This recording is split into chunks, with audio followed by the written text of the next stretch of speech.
Okay, good morning guys and hopefully gals. This is my first review. I'm going to be reviewing predominantly Puro in the following reviews that I do. Hopefully I'll keep up with them. The reason I haven't done one prior to this is because I've been very busy. I wanted to do one for a while.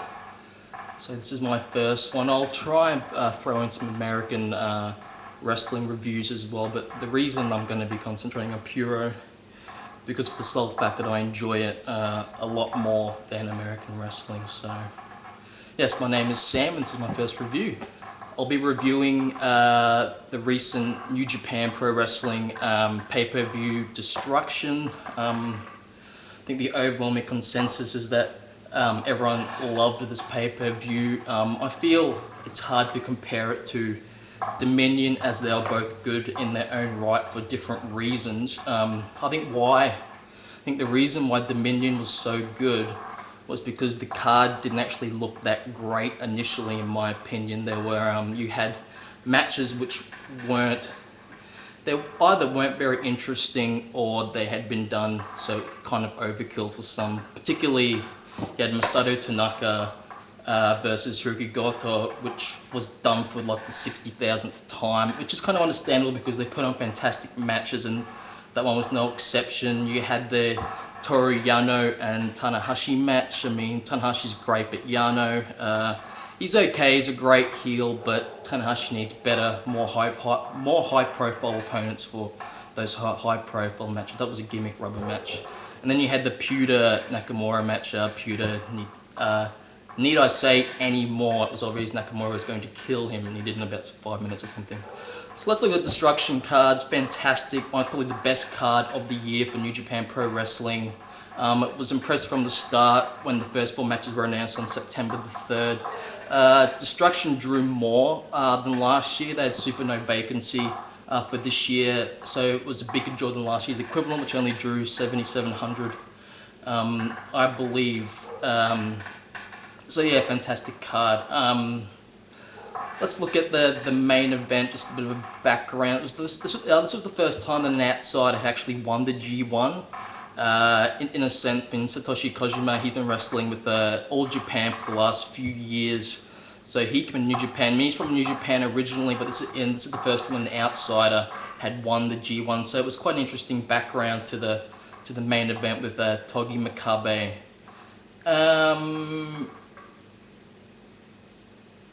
Makabe's great. He's been a good champ. He's not the best wrestler technical wise. He has a shite load of charisma. He's almost got that Stone Cold gimmick, and the fans really like that. So obviously the last 5 matches on the card were the matches that I was super excited for to see, particularly the IWGP tag match between Gold Lovers and Apollo 44 or 45, I can't remember, was going to be excellent. A few of the top matches were kind of predictable, apart from the main event. I mean, I think everyone sort of knew that Goto was going to beat Nakamura. I mean, everyone wants Goto to do great things. Everyone's really cheering him on with his match with Nakamura, and that proved fruitful. And hopefully his win will give him a title shot at the Dome Wrestle Kingdom next year, January 4th. Okay, so on to the matches. The first match we had Manabu Nakanishi and Tama Tonga. If you guys aren't aware, Tama Tonga is the son of King Haku, otherwise known as Ming in WCW in the mid to late 90s. You know, the guy that everyone thought was the toughest guy in pro wrestling. This match was okay, nothing special. I don't find either of these guys particularly interesting. Tama Tonga's got a lot of potential. Manabu Nakanishi is pretty much over the hill. He had lots of potential in the mid to late 90s. He was supposed to carry the company, but he hasn't. It's amazing to think 6 to 7 months ago he was wrestling, it would have been 8, 9 months ago, he was wrestling Nakamura in the main event, and he lost. 9 months later he's on the opening match for the big pay-per-view. I gave this 1.5 stars, nothing special, but nothing too bad. Next up was the first of 2 6-man tag matches, Bad Intentions and Tiger Mask 4, taking on Team Chaos, consisting of Yujiro, Takahashi, Tomohiro, Ishi, and annoying Steel Hand Gimmick Boy, Takashi Iizuka. It's amazing to think at one time he was actually wrestling and he wasn't too bad at it. The undercut 6-man tags in New Japan are quite good. Quite a lot of fun. This was okay, had a few nice spots. The outside ring work was probably better than the in-ring work, so it was okay. I gave this, no, it was better okay, I gave this 3 stars. The second of the 6-man tags was Jushin Thunder Liger's return match after a 4-month spell in Mexico where he wrestled in, a lot of 6-man tags. I'm not sure if he even wrestled one singles match over there. This match was okay. Not quite as good as the first 6-man tag. But I gave this 2 3/4 stars. I would have liked to have seen more of Jushin. This would have got less, but Gedo is excellent. I love his heelishly brilliant antics and the sliding D. I love to always see. Tanaka's finish is always very pretty on the eye. Next, we had a special singles match. TAJIRI, who I like, a lot of charisma, and Toru Yano. If these guys had another 5 minutes, they would have put on a really great 5-10 minutes would have put on a really great match. It was okay. I gave this 2 stars. They've been feuding a little bit. Toru Yano had actually moved on from Tanahashi, who had his hair cut off by, and has moved on to TAJIRI for a little feud. Okay, first of the big 5 matches. We have the IWGP Junior Heavyweight Champions Apollo 44, consisting of Prince Devitt and Ryusuke Taguchi, taking on the Outsiders from DDT, Golden Lovers, Kenny Omega and Kota Ibushi. Kenny Omega is my MVP for this year within New Japan. He has been excellent. It's good to see some Gaijins coming in, doing some good stuff. David Richards has improved a lot. Devitt is so over at the moment, it's not funny. So, didn't surprise me that Apollo lost this match. Devitt's getting a huge singles push at the moment, and I hope now, due to their tag champ loss, I hope Taguchi turns heel and turns on Devitt, which will hopefully lead to a high-profile match next year. Obviously not at the Dome because I don't think he's turned on him yet, but hopefully they have a nice little angle where they have a heated feud, which could potentially draw, I think. Onto the match. The match was great, very enjoyable to watch. Great build-up for the spots. It wasn't a complete spot fest, which was great. If the match wasn't great, it was going to be a complete letdown. Devitt's had some great singles matches with Kenny Omega in the past. Their IWGP Junior match was quite good, and they had an excellent singles match in the Best of the Super Juniors. I think it wasn't all out from the start. There was some good build-up. It wasn't all high spots. The finish was fantastic. It was easy to watch and didn't need a lot of investment to analyze, so I'm giving this 4 stars.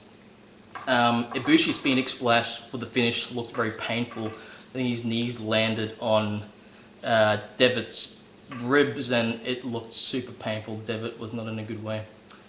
The major promotions continue to feud. Actually, I gave the IWGP Junior match 4 stars, but I didn't say that. The major promotions continue to feud. Some of these matches, the interpromotional matches between Pro Wrestling Noah and New Japan, have been good. Some haven't been good. There was an excellent Go Shiozaki Nakamura match at the G1, which was a 30-minute limit. Was excellent. This match didn't click so well. There was a lot of miscalculations in timing and positioning, but I still gave this 3.5 stars. It was a good match, and it was good to see Atsushi Aoki getting the rub. This match was between Go Shiozaki and Atsushi Aoki, taking on Koji Kanemoto and who was the other one? Yuji Nagata. Okay, these next 2 matches were which were Nakamura and Hiroki Goto and Hiroshi Tanahashi and Tetsuya Naito. Both very good. I think these were trying to set up for some matches at Wrestle Kingdom 5. The first one was between former IWGP Heavyweight Champ Shinsuke Nakamura and one of the other members of the 4 Heroes Hiroki Goto. This was really good. Shinsuke was his sweet, smug self, which I absolutely adore. It's a great gimmick for him. I'm glad he turned. The crowd were hot for this. I gave this 4 stars. It's a fantastic finish, great build-up, some nice psychology, good storytelling, and the last 1 to 2 minutes was really good, which led to Hiroki Goto's finish, which I think was the Shuten or the Shuten. It was either the Shuten or the Shuten Kai. I can't remember. He's got 2 variations of that suplex side slam. I can't remember which one it was. Next we had Hiroshi Tanahashi versus Tetsuya Naito. Third, they've wrestled 3 times as their first high profile match. I love both these guys, particularly Tanahashi. Naito is getting a good rub amongst the main eventers. This was my match of the night and possible match of the year candidate. The reason for this is because it was logical. It had fantastic storytelling and fantastic psychology. They both worked on each other's legs, and the purpose for Naito working on Tanahashi's legs was because Tanahashi couldn't go for the high fly flow, which is his 5-star frog splash, and consequently Tanahashi worked on Naito's legs, which was kind of strange because his finisher is the high fly flow. But he actually finished with the Texas Cloverleaf, which I haven't seen for a while. It's one of his signature finishes, but I haven't seen him do that for a while. So it was a logical finish, great storytelling. I gave this 4.5 stars. This was easily, in my opinion, the match of the night. Next up, we had the main event for the IWGP. Not a lot of psychology in this. It was between Togi Makabe and Satoshi Kojima. Not a great deal of psychology. They brawled, they punched, they kicked. What made this match so great was the fact that the crowd was right into it. The two workers kept the crowd encapsulated. I really liked it, and it's one of the better title matches of the year. The finish was hot, and yeah, I really liked it. It was a great ending sequence. As I said, you can ignore some of the other parts of the match, which could have been adopted because of the sequence and the nature of the brawling. Makabe is a brawler. I think Satoshi's more of an all-rounder.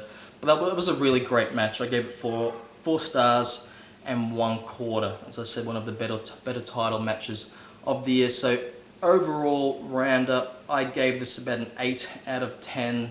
I'm not going to go into more detail about that. It was a fantastic pay-per-view.